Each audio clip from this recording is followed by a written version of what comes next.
Are you one of those people that when you go to the chiropractor, the sound of that crack as the chiropractor adjusts your spine scares the bejeebers out of you?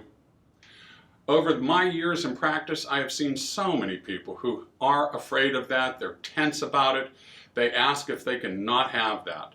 And what I want to do today is I want to share with you a couple of ideas that will help you allay some of your fears as you go through the chiropractic adjusting process. First of all, I want you to remember that the chiropractic crack is a normal sound. The vertebrae sometimes get stuck together, and when we move them, they make that little bit of a noise. But the second thing to remember is that that noise is not necessarily needed for you to gain the benefit of the chiropractic adjustment. It's the movement of the vertebra that's going to give you that pain relief.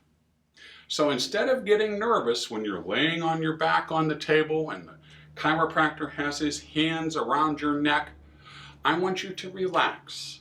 I want you to breathe deeply. And I want you to think about something fun and something exciting.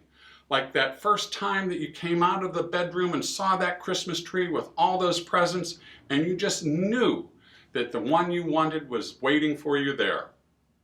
So folks, try this out. And the way to do it is to pick up the phone, give us a call, and see if this idea helps you relax for your chiropractic adjustment. Do it just for the health of it.